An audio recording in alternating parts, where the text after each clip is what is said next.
दोस्तों, राम मंदिर बन चुका है, लेकिन बाबरी मस्जिद एक और नई बनाई जा रही है। जो लैंड दिया गया था उसकी बात नहीं कर रहे। बंगाल में अब बाबरी मस्जिद बनाई जा रही है, वो भी इलीगल लैंड पर। ममता बनर्जी का एमएलए जो जितने भी बांग्लादेशी रोहिंग्या हैं उनको रोक लिया है और उनको कह रहा है चलो बाबरी मस्जिद बनाते हैं, और फिर वहां पे दंगे होने के भी पूरे पूरे आसार है। 6 दिसंबर यानी कि जिस दिन बाबरी मस्जिद को तोड़ा गया था, राम मंदिर पहले वहां पे हुआ करता था। 1528 में बताया गया था कि जो मुगल आए थे उन्होंने वहां पे बाबरी मस्जिद बनाई थी। तो अब क्यों बनाई जा रही है बाबरी मस्जिद, किस तरीके से बंगाल में दंगे होने के आसार है, इसी पे चर्चा करने के लिए एक्स ऑफिसर हमारे साथ सूद सर जुड़े। सूद सर नमस्कार, आपका बहुत बहुत स्वागत है। बहुत बहुत शुक्रिया आपका जी। सूद सर, ये जो बाबरी मस्जिद बनाने की बात चल रही है बंगाल में, ये तो इलीगल भी है और ममता बनर्जी के नाक तले हो रही है। ये बांग्लादेशियों देख सकते हैं कि ईंटें ले लेके जा रहे हैं। तो ये क्यों हो रहा है, क्या कारण है इसका? देखिए, पहले मैं आपको छोटी सी बात बता दूं कि क्यों हो रहा है। इसलिए हो रहा है कि ममता बनर्जी को लग रहा है कि इलेक्शन होंगे, मैं इलेक्शन हार जाऊंगी, और वो एक कोशिश कर रही है पूरे तरीके से कि जितने भी बांग्लादेशी और रोहिंग्याज है उनको बांग्लादेश ना जाना पड़े। उनको रोकने के लिए वहां पे बाबरी मस्जिद का काम किया जा रहा है। एक कबीर नाम का एमएलए उनका, उसको खड़ा कर दिया सामने बाबरी मस्जिद बनाने के लिए। चलो उसकी बात बाद में करते, लेकिन बाबरी मस्जिद बनाई किसने थी? मुगलों ने बनाई थी, और वो भी हिंदू टेम्पल तोड़ के। एक्चुअली क्या है कि जो इस्लामिस्ट है उनका एजेंडा क्या है? उनका एजेंडा है टेम्पल तोड़ो। जब भी इन्वेडर्स आए इंडिया के अंदर, उन्होंने हमारे टेम्पल तोड़े, चाहे सोमनाथ टेम्पल है, चाहे बाबरी मस्जिद है, चाहे आपका काशी विश्वनाथ का टेम्पल है, सब तोड़े और वहां पे मस्जिदें खड़ी कर दी। और ये देखा जाए तो कुरान में कहते हैं कि लिखा नहीं है कि आप किसी दूसरे की जगह पे अपनी मस्जिद बनाओ, लेकिन इनका एजेंडा यही है कि आपका मंदिर तोड़ेंगे, उस पर कोई मस्जिद बना देंगे, क्योंकि ये किसी धर्म को देख नहीं सकते, किसी को फूलता फलता नहीं दे सकते। देख तो मुसलमानों को भी नहीं सकते, लेकिन हिंदुओं को और क्रिश्चियंस को तो स्पेशली देख सकते हो। सबसे ज्यादा हेट करते हैं हिंदुओं से, क्योंकि हिंदू की 1 या 2 कंट्रीज है, इसलिए हमें टारगेट करते हैं। और लेकिन बाबरी मस्जिद जो बना तोड़ने का काम था, जब से इंडिया इंडिपेंडेंट हुआ, लोग कोशिश कर रहे थे कि बाबरी मस्जिद को हटा के मंदिर बनाया जाए, लेकिन हमारी कांग्रेस की गवर्नमेंट ने किसी का भी साथ नहीं दिया, कुछ काम नहीं किया इसके ऊपर कि यहाँ पे मंदिर बने। इवन नेहरू, जब सोमनाथ टेम्पल बनाने की बात थी तो नेहरू ने कह दिया था कि इसके ऊपर कोई पैसा नहीं खर्चा जाएगा, यानी कि जो गवर्नमेंट का पैसा वो नहीं खर्चा जाएगा। और उसके जो मिनिस्टर थे, एजुकेशन मिनिस्टर, एक मुसलमान थे, उन्होंने कहा जी इसको ऐसे ही रहने दो, टूटी रहने दो, क्योंकि इन्वेडर्स ने तोड़ी थी और कई बार तोड़ी थी। आप देखिए, कई बार जितने भी हमारे इन्वेडर्स आए, मंदिर तो तोड़ते थे, लूटते थे, और उसकी मूर्तियां उनकी सीढ़ियों पर लगाते थे जो मस्जिद बनती थी। इसी तरीके से बाबरी मस्जिद के अंदर भी यही हुआ। और यहाँ पे रामलला की जो मूर्ति पाई गई, लेकिन फिर भी किसी ने कोई काम नहीं किया। इसके ऊपर पूरा क्रेडिट दूंगा हमारी वीएचपी को, विश्व हिंदू परिषद को, और साथ में लाल कृष्ण आडवाणी को, मुरली मनोहर जोशी को और उमा भारती को, जिन्होंने यहाँ पे डिमॉन्स्ट्रेशन चालू रखी और जो कार सेवक थे उनको इकट्ठा करते रहे। और यहाँ पे अल्टीमेटली 6 दिसंबर 1992 के अंदर मस्जिद तोड़ दी गई। यहाँ पे 1.5 लाख कार सेवक इकट्ठे हो गए थे और हथौड़े वगैरह लेकर के इन्होंने तोड़ दिया, क्योंकि इलीगल स्ट्रक्चर था और यहाँ पे राम मंदिर बनना था, क्योंकि राम मंदिर की जगह थी जो हमारे सबसे बड़े भगवान है। जब मुसलमान अपनी जगह बना सकते हैं अपनी सऊदी के अंदर, तो हम क्यों नहीं यहाँ पूजा कर सकते? लेकिन हमको पूजा से दूर रखा गया हमारे पॉलिटिशियन की वजह से। उस टाइम पे कल्याण सिंह थे यूपी के चीफ मिनिस्टर, और इंडिया के प्राइम मिनिस्टर थे, कांग्रेस के थे, पीवी नरसिम्हा राव। पीवी नरसिम्हा राव कुछ फेवरेट करते थे हिंदुओं को, यानी कि हिंदुओं के साथ नाइंसाफी ना हो, और इसीलिए उनके रहते हुए यहाँ पे मस्जिद को तोड़ा गया। और यहाँ पे 68 लोगों के खिलाफ एफआईआर फाइल कर दी गई, लाल कृष्ण आडवाणी के खिलाफ भी फाइल कर दी गई। जब बाबरी मस्जिद की डिमॉन्स्ट्रेशन चल रही थी तो उसको तोड़ने का काम था कि यहाँ पे मंदिर बनाया जाए, तो मुलायम सिंह यादव सीएम थे यूपी के, उन्होंने कई बार हिंदुओं को मारा, मैसेकर किया। इवन जो हिंदू वहां पे डिमॉन्स्ट्रेशन करते थे उनके पेट के ऊपर रेत के बोरे या सीमेंट के बोरे बांध करके उनको सरयू नदी के अंदर बहा दिया जाता था। आपको याद होगा कि 2002 में गुजरात के अंदर दंगे हुए थे। दंगे क्या थे? यहाँ पे एक्चुअली जो कार सेवक जा रहे थे उनकी ट्रेन पे आग लगा दी, वो भी कांग्रेसियों ने, और उसके बाद 60 से ज्यादा लोग मारे गए, जिसमें बच्चे थे, औरतें थी और बाकी लोग भी थे। उसके बाद सारा का सारा इल्जाम लगा दिया पीएम मोदी पे, जबकि पीएम मोदी का उसमें कोई रोल नहीं था। बाद में पीएम मोदी को कोर्ट ने बरी कर दिया कि उनके उसका कोई इसमें रोल नहीं था। लेकिन बात ये आती है कि यहाँ पे मंदिर कैसे बना। लेकिन अब जब मंदिर तोड़ा गया या मस्जिद तोड़ी गई, यहाँ पे मंदिर बनना था, तो उस टाइम पे कोर्ट ने भी यहाँ पे परमिशन दे दी कि यहाँ पे आप मस्जिद बना सकते हैं, यूपी के अंदर लैंड दे दी, लेकिन उसमें किसी ने काम नहीं किया। सूद कोई सर, काम नहीं किया। एक चीज और ये बताई गई है, जब राम मंदिर बनाने के लिए बात चल रही थी तो कांग्रेस ने अपने वकीलों की फौज खड़ी कर दी थी कि यहाँ पर मंदिर नहीं बनने देंगे। क्या ये बात सच है? बिल्कुल सच है। देखिए, कांग्रेस तो चाहती नहीं थी मंदिर बने। आप सबसे ज्यादा जो हिंदुओं से हेट करता है वो तो कांग्रेस हेट करती थी। आज आप राहुल गांधी को देख लो, राहुल गांधी क्या करता है? क्या कोई हिंदू की बात करता है? वो मुसलमानों की बात करता है, वो बात करता है इस्लामिस्ट की। एक मस्जिद टूट जाए तो उसे शोर मचाता है। लेकिन कितने मंदिर टूटे कांग्रेस के राज में? बहुत से मंदिर तोड़ दिए गए, ध्वस्त कर दिए गए। और आप जो अपोजिशन की गवर्नमेंट जहां पे है, जिस जगह के अंदर, चाहे आप केरला की बात कर लो, चाहे तमिलनाडु की लगा लो, चाहे तेलंगाना की लगा लो, वहां पे रेगुलरली मंदिर तोड़े जाते हैं आज भी। लेकिन ये जो मंदिर बन गया, ये पीएम मोदी जब पावर में आए 2014 में, तो यहाँ पे काम होना शुरू हो गया। क्योंकि उससे पहले जब यहाँ पे मुलायम सिंह यादव की गवर्नमेंट थी, या उस टाइम पे जितने भी कार सेवक जाते थे उनको पत्थर ले जाने की परमिशन नहीं होती थी, क्योंकि पत्थर बनते थे आपके राजस्थान के अंदर। और जब फाइनली पीएम मोदी आए तो काम तेज हो गया। पीएम मोदी ने यूपी के अंदर भी कंट्रोल कर लिया। उसके बाद जब सेकंड टेन्योर के अंदर पीएम मोदी आए तो सुप्रीम कोर्ट के अंदर भी पीएम मोदी को सपोर्ट मिलनी शुरू हो गई, क्योंकि सबको पता चलेगा कि PM Modi is going to stay, ये रहने वाले हैं। और इसलिए जितने भी पॉलिटिशियन होते हैं, जितने भी आपके ब्यूरोक्रेट्स होते हैं, और जितने भी आपके जजेस होते हैं, इनका भी नजरिया चेंज हो जाता है। तो सुप्रीम कोर्ट के अंदर भी कोई सपोर्ट नहीं मिली कांग्रेस को, क्योंकि कांग्रेस के वकील हमेशा खड़े रहे। कांग्रेस और कम्युनिस्ट वो हमेशा हिंदुओं के खिलाफ थे। मुसलमानों को तो छोड़ दो, लेकिन कम्युनिस्ट जो और कांग्रेस ने सबसे ज्यादा खिलाफ थे हिंदू के। इवन आपके अखिलेश यादव या तेजस्वी यादव, ये भी हिंदुओं से नफरत करते हैं। लेकिन इसके बाद मंदिर बना और आज भव्य मंदिर बन चुका है, लेकिन उसको भी तोड़ने की कोशिश की गई। आप देखिए, मंदिर बनने के बाद पाकिस्तान के अंदर साजिश की जा रही है मंदिर तोड़ने की। जब 1965 का वार हुआ था तो इस टाइम पे पाकिस्तान की नेवी उनके शिप्स आ गए थे इंडियन ओशन के आसपास। और अब जो आपका टेंपल है गुजरात के अंदर, वहां पे उन्होंने गोले बरसाए मंदिर तोड़ने के लिए, क्योंकि उनका जो मेन मकसद है वो मकसद है कि हमारे रिलीजन पे अटैक करना। आज भी जो पाकिस्तान की आर्मी है, ऐसे ही उनका मेन पर्पस है हमारे रिलीजन को नुकसान पहुंचाना, मंदिरों को नुकसान पहुंचाना। इसीलिए आज पाकिस्तान की आर्मी और आईएसआई वो मदद कर रही है जैश ए मोहम्मद की। आपने देखा होगा कि यहाँ पे दिसंबर के महीने में रेड फोर्ट पे जो ब्लास्ट हुआ था, उसके अंदर बहुत लोग अरेस्ट कर लिया गया। और एक्चुअली ब्लास्ट इसलिए हुआ कि हमारे जो पुलिस फोर्सेस इंटेलिजेंस, उन्होंने शायद थोड़े से अच्छे से काम किया, जिसकी वजह से कुछ लोग पकड़े गए। और एक आदमी ने जल्दी जल्दी के अंदर एक बम ब्लास्ट कर दिया रेड फोर्ट के अंदर। उसने कहा कम से कम कुछ तो करें।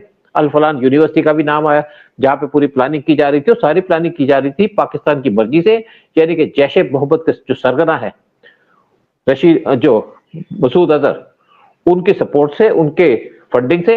और फंडिंग उनको दी जा रही थी पाकिस्तान के द्वारा, पाकिस्तान के ऐसे के द्वारा। और यहाँ पे जब प्लान था कि 6 दिसंबर को यहाँ पे ब्लास्ट किया जाएगा दिल्ली और बाकी जगह के अंदर, और वहां पे कम से कम 32 जगह ब्लास्ट करने थे ताकि इसको हाईलाइट किया जाए। लेकिन आपने देखा कि 2 दिसंबर को एक और ट्रक पकड़ा गया राजस्थान के अंदर, जिसके अंदर 109 वहां पे एक्सप्लोसिव थे, जहां पे 109 बैग्स के अंदर एक्सप्लोसिव रखे थे। 109 बॉक्सेस मिले हैं, और वो उसमें भी जिसमें 981 जेलेटिन स्टिक। आपको याद होगा मुंबई में जब अंबानी के घर के बाहर सिर्फ आई थिंक 10-12 जेलेटिन स्टिक पकड़ी गई थी, वो भी खतरनाक थी। 981 इतना बड़ा बारूद और पकड़ा गया, और उसमें 2 लोगों को गिरफ्तार भी किया गया, और उसमें अभी तक जांच चल रही है। तो सूद सर, ये जो प्लानिंग की जा रही थी, तो कि राजस्थान का उसका क्या कनेक्शन? तो क्या ऐसा प्लान था कि पूरे देश में ही ब्लास्ट किए जाएंगे? देखिए, वो भी किए जाएंगे। वहां से कुछ सामान दिल्ली के अंदर भेजा जाता, कुछ भेजा जाता यूपी के अंदर, ताकि सब जगह ब्लास्ट किए जाएं।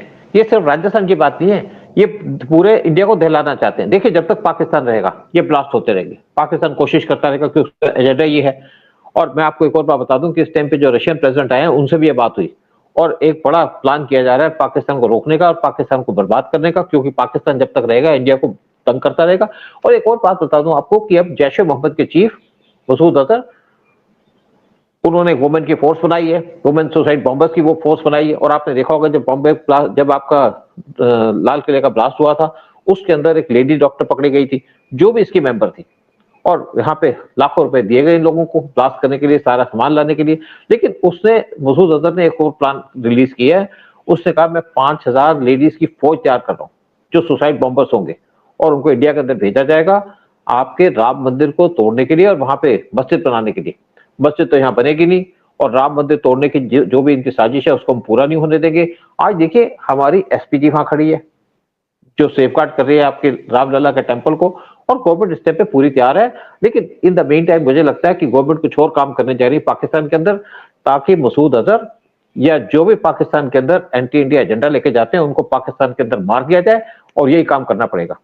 अच्छा सूद सर, जो जो इस टाइम पे बंगाल में अभी हो रहा है, बंगाल में ये बना रहे हैं, कह रहे कि हमें तो बिल्कुल भी अधिकार नहीं है कि अपनी प्रार्थना भी नहीं कर सकते हैं हम। 800 किलोमीटर दूर है जहां पे राम मंदिर भी बना है, और ये नींव जो रखी है, जो एमएलए जो पहले भी बताया जाता है कांग्रेस कबीर और कबीर बीजेपी में भी रहा है और फिर वो टीएमसी में, वो इस महीने के आखिर में खुद रिजाइन करने वाला था, लेकिन अभी उसको निष्कासित कर दिया गया है।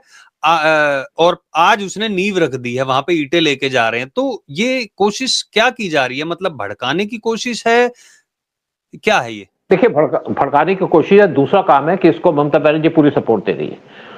वेस्ट बंगाल के अंदर कोई अपना ऐसा काम नहीं कर सकता जब तक वहां पे ममता बनर्जी के ब्लेसिंग्स ना हो या उनकी सपोर्ट ना हो। और जो कबीर है, टीएमसी का एमएलए था और अब उसको पार्टी से निकाल दिया गया सिर्फ दिखावे के लिए कि हमारे इसमें कोई रोल नहीं है। और ममता इसलिए काम कर रही है कि ममता को बड़ा अफसोस हो रहा है कि कैसे यहाँ पे बांग्लादेशी भाग रहे हैं और कैसे रोहिंग्या भाग रहे हैं। और ये जो बहाना है कि यहाँ पे बाबरी मस्जिद बनाई जाएगी, बाबरी मस्जिद वहां बनाने से क्या पड़ता है? हमने तो यहाँ पे लैंड भी दे दी है इनको, बाबरी मस्जिद बनाओ, वहां तो इनसे लैंड बनी नहीं, वहां तो मस्जिद बनी नहीं। इंडिया के अंदर करोड़ों है मस्जिदें, आप देखे होंगे कहीं कई जगह। एक बाबरी मस्जिद के नाम पे बना लो, हमें क्या फर्क पड़ता है? लेकिन फर्क क्या है कि ममता बनर्जी इस टाइम पे मुस्लिम को इकट्ठा कर रही है। जो बांग्लादेशी भाग रहे हैं, रोहिंग्या भाग रहे हैं, उनको रोकने के लिए उनका प्लान है कि अगर ये यहाँ से चले जाएंगे तो उनकी वोट बैंक कट जाएगा। और ये लोग जो हम इंडिया के अंदर जो राइट्स होते हैं जगह जगह के अंदर, चाहे यूपी लगा लो, चाहे दिल्ली लगा लो, चाहे मऊ लगा लो, चाहे वेस्ट बंगाल लगा लो, सबके अंदर यूज किया जाता है बांग्लादेशी को, ममता और दूसरे लोगों के द्वारा। और इसीलिए ममता बनर्जी को चिंता ये लगी है क्यों भाग रहे हैं। बाबरी मस्जिद के नाम पे मस्जिद बनाने से कोई फर्क नहीं पड़ता, चाहे आप दिल्ली में बनाओ चाहे कहीं बनाओ, किसी मस्जिद का नाम रख दो बाबरी, कोई फर्क नहीं पड़ता। बाबर तो यहाँ पे मर भी गया और बाबर की कब्र पे भी आज कोई नहीं जाता। शायद बाबर ने बनाई भी ना हो मस्जिद, नाम उसका डाल दिया। लेकिन ममता बनर्जी का एक पर्पस है कि ये नाम दे करके वो लोगों को इकट्ठा कर पाएगी, मुस्लिम को इकट्ठा कर पाएगी और हिंदुओं को डिमोरलाइज कर पाएगी।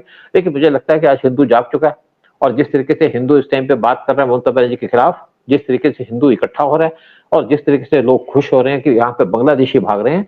लेकिन दूसरी तरफ जो इंडिया ने एक काम करना शुरू किया है, या गवर्नमेंट ने काम शुरू करना शुरू किया है, या इलेक्शन कमीशन ने सर चलाया, जिससे जो नकली वोटर्स है उनका नाम डिलीट किया जा रहा है। 30 लाख से ज्यादा इस टाइम पे लोगों के नाम डिलीट हो चुके हैं, और ये लगता है कि कम से कम 2 से 3 करोड़ लोगों के नाम डिलीट कर दिए जाएंगे जो मर चुके हैं या बांग्लादेशी हैं। और इससे ममता बनर्जी को मेन नुकसान होगा। और ममता बनर्जी का जो एजेंडा है बाबरी मस्जिद के नाम पे एक मस्जिद बनाना, वो सिर्फ दिखावा है। दिखावा भी इसलिए कि वो बांग्लादेशी और रोहिंग्यास को रोकना चाहती हैं और उन्हीं को यूज करना चाहती हैं इसके ड्यूटी के अंदर। इनको यहाँ पे डिप्लॉय किया जा रहा है इस बाबरी मस्जिद के नाम पे नकली मस्जिद बनाने के लिए। वो सारे के सारे हैं बांग्लादेशी, और उनको एम्प्लॉयमेंट भत्ता भी दिया जाएगा, पैसे दिए जाएंगे जिससे उनको रेगुलर कर सके, जिससे उनकी फैमिली पल सके। एक गवर्नमेंट, एक ममता बनर्जी अपने फंडिंग को यूज कर रही है, जो स्टेट की फंडिंग है, जिनको यूज करना चाहिए अच्छे काम के लिए, उसको यूज कर रही है गलत लोगों को पैसा दे करके, बांग्लादेशियों को रोक करके। और यही इनका एजेंडा है। लेकिन कुछ भी कहिए, हमने राम मंदिर बना दिया, हमने जो अचीव करना था कर लिया, और इसके बाद हमारा मेन एजेंडा है वो पाकिस्तान के अंदर मसूद अजहर या बाकी जितने मिलिटेंट है उनको मारने का। और आप देखिए, आपको एक बात बता दूं कि इस टाइम पे जो पुतिन आए थे इंडिया के अंदर, वो इंडिया को स्टेबलाइज करने आए हैं, सपोर्ट करने आए हैं, क्योंकि अमेरिका इस टाइम पे पाकिस्तान के साथ खड़ा, और अमेरिका भी चाहता है कि हमारी जो राम टेम्पल है इसको डिस्ट्रॉय कर दिया जाए। इसीलिए एक एजेंडा चलाया जा रहा है रशिया के द्वारा, रशिया के साथ मिलकर के, और पाकिस्तान के अंदर घुस के मारे जाएंगे, चाहे असद मसूद हो, चाहे मसूद अजहर हो, चाहे कोई भी हो जो हमारे देश को बर्बाद करना चाहते हैं या नुकसान पहुंचाना चाहते हैं। आज हिंदू जाग चुका है। हिंदुओं के लिए राम टेम्पल एक बहुत इंपॉर्टेंट जगह है जहां पे करोड़ों रुपए चढ़ाए जाते हैं हर दिन के लिए। तो आज हम अपने पैरों पे खड़े होकर के अपने भगवान की पूजा कर रहे हैं, जिससे मुसलमानों को परेशानी होती है। मुसलमानों को हमारे राम मंदिर से प्रॉब्लम है तो हम भी उनको नहीं छोड़ सकते, क्या पाकिस्तान के अंदर घुस के मारेंगे। और आप देखिएगा अगले कुछ दिनों के अंदर किस तरीके से गवर्नमेंट स्टेप लेती है, किस तरीके से पाकिस्तान के अंदर घुस के मारती है असद मसूद जैसे लोगों को। अभी तो बच गया, जब ऑपरेशन सिंदूर हुआ था 1 मिनट पहले निकल गया, जिस घर पे बम ब्लास्ट किया था या हमने मिसाइल फेंकी थी, 10 फैमिली के मेंबर उसके मारे गए। शायद ये अकेला बच गया, इसकी बहन बच गई, जिसकी वजह से ये दोबारा से एक एजेंडा इकट्ठा कर रहे हैं, या एक लेडीज की फोर्स इकट्ठी कर रहे हैं राम मंदिर को डिस्ट्रॉय करने के लिए और इंडिया के ऊपर नुकसान करने के लिए। लेकिन बचेगा कोई नहीं, ये पक्की बात है। चलिए देखते हैं कि अब आगे क्या होता है, लेकिन एक बात तो साबित हो जाती है कि 6 दिसंबर 1992 को जो मस्जिद तोड़ी गई थी और राम मंदिर उसके बाद वहां पे बन चुका है, प्राण प्रतिष्ठा हो चुकी है, झंडा भी फहराया जा चुका है। अभी रिसेंटली आरएसएस के मोहन भागवत, पीएम मोदी और योगी जी को देखा गया था, और अब पुतिन आए हैं, उन्होंने भी साफ कहा आतंकवाद को बर्दाश्त नहीं किया जाएगा। तो कुल मिला के जो है, अगर अच्छे से रहना चाहते हैं, चाहे वो किसी भी धर्म के हो, उनको अच्छे से रहना चाहिए, और अगर कोई भी आतंकवादी गतिविधियों में राइट्स करने की कोशिश करेगा तो उनको योगी जी और प्रधानमंत्री मोदी जी बख्शेंगे नहीं। और आफ्टर ऑल अमित शाह तो है ही वहां पे। तो जो लोग देख रहे हैं वीडियो को, कमेंट सेक्शन में अपने विचार जरूर रखिए कि क्या ये बाबरी मस्जिद बनाने का जो बंगाल में किया जा रहा है, क्या ये दंगे भड़काने के लिए किया जा रहा है। और इस वीडियो को प्लीज लाइक और शेयर जरूर करें। बहुत बहुत धन्यवाद सूद सर आने के लिए, सारी जानकारी देने के लिए। जय हिंद, जय भारत। बहुत बहुत शुक्रिया आपका। जय हिंद, जय भारत।